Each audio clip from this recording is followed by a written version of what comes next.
Hello, hello, sois le bienvenu. Nous voici pour la leçon du dimanche. J'espère que tu vas bien, que tu as profité de ton dimanche jusqu'à présent, que tu puisses passer un moment vraiment spécial, non seulement en famille, avec des amis, mais surtout avec Dieu.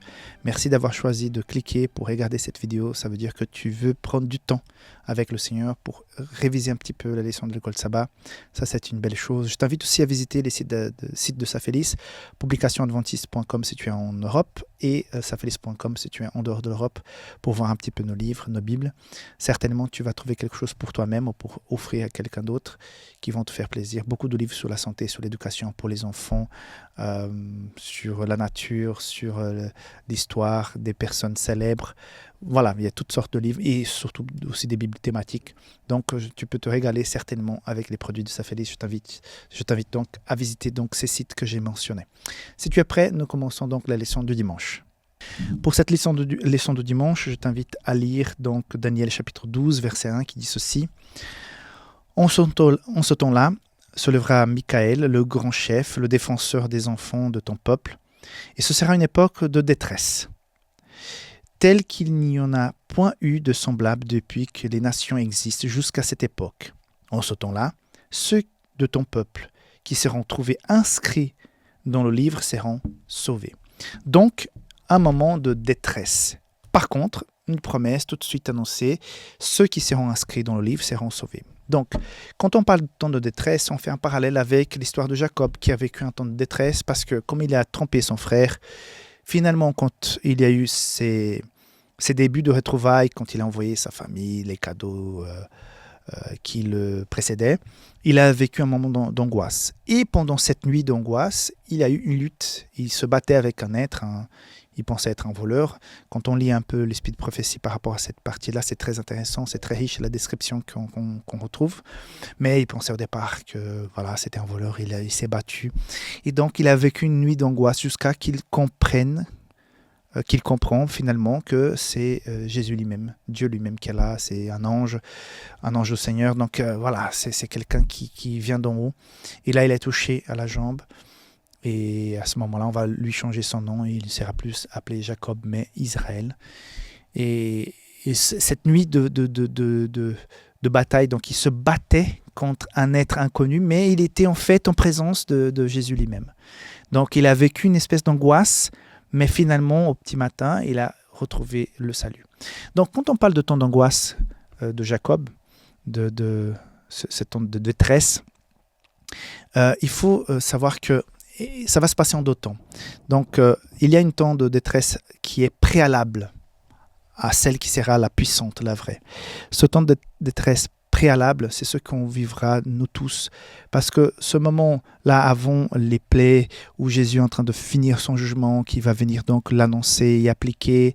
Donc, on a déjà parlé de justice, donc je ne veux pas revenir là, mais la justice de Dieu sera équilibrée, honnête, pur, sans le moindre doute, parce que puisque en fait on va parler aussi dans cette semaine, on pourra réviser sans fin ces décisions par rapport à ce jugement et on va comprendre que Jésus a été le plus amoureux, le plus miséricordieux de tous les dieux, de toutes les croyances qui peuvent exister. Le vrai Dieu, c'est un Dieu d'amour. Et finalement, ceux qui n'ont pas accepté, ceux qui ont complètement rejeté, qu'il n'y avait plus moyen de trouver de lumière dans leur cœur parce qu'ils sont enveloppés de ténèbres, ben voilà, il y a un moment où la justice va être appliquée parce que nous voulons nous débarrasser du péché. Donc Jésus vient appliquer son travail d'effacement du péché. Donc ça simplifie un peu la chose. Donc il vient faire son travail d'effacement du péché. Mais or, tous les cœurs qui seront encore contaminés par le péché seront aussi effacés. Donc c'est l'application de la justice de Dieu. Mais avant tout ce mouvement-là, nous allons vivre un temps d'angoisse préalable, puisque nous allons ressentir peut-être ce que Jacob a ressenti pendant cette nuit. Nous serons près de Dieu, mais nous n'allons pas comprendre qu'il est là. Et là, on va vivre un moment, je ne sais pas si ce sera très long, je ne le pense pas. Tous les indices que je vois dans l'esprit de prophétie me laissent à penser que ce sera un temps bref, mais qu'on va sentir comme si, est-ce que j'ai tout dit, est-ce que je me suis vraiment confessé, est-ce que j'ai demandé pardon à tout, est-ce que Jésus est rentré pleinement dans mon cœur. Donc il y aura ce moment un peu de doute, Mais c'est juste un préalable, parce que la vraie détresse vivront ceux qui n'auront pas accepté Jésus. Parce que quand vont se rendre compte que finalement, tout ce qu'ils avaient nié, en fait, c'était vrai. Jésus revient.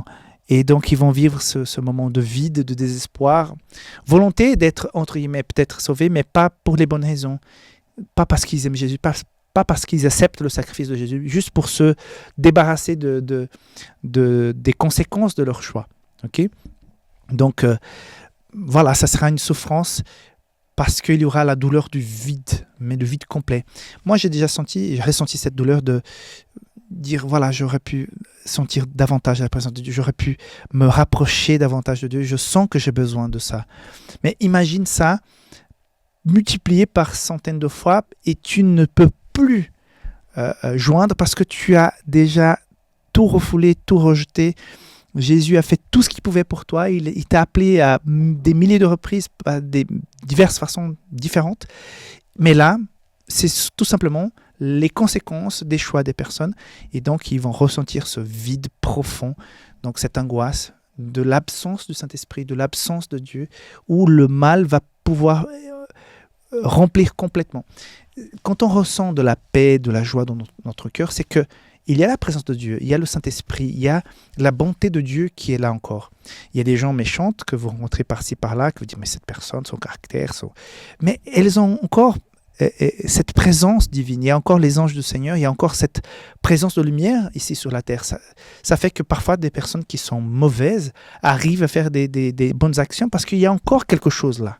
Même si la personne a nié Jésus, mais parfois il y a des désirs qui sont encore bons parce qu'il y a encore une certaine présence du Saint-Esprit, de Dieu, petite, mais vraiment infime, mais elle est encore là.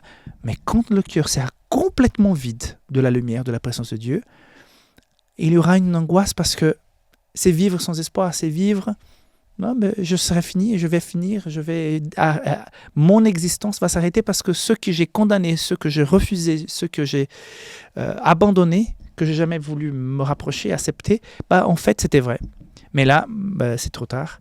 Donc, ça sera un moment d'angoisse pour tout le monde, mais cette qui est avant, donc je vais appeler ça le temps d'angoisse qui au préalable, hein, ce temps-là, nous allons le ressentir, ceux qui seront sauvés. Hein, je ne sais pas si je serai vivant à ce moment-là, mais voilà, ça sera une souffrance, mais on ne sera pas abandonné. Donc, c'est comme Jacob qui était tout près de Jésus, qui se battait contre lui, mais il ne voyait pas que c'était lui.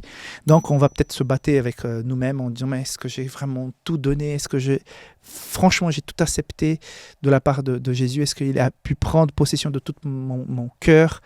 Mais finalement, on verra. Et puis, il a dit que nous serons délivrés de ces plaies, tout ce qui a été promis donc, dans l'Apocalypse. Et on verra qu'il y a une différence entre ceux qui ont accepté Jésus, la bénédiction, la protection de Dieu à ce moment-là.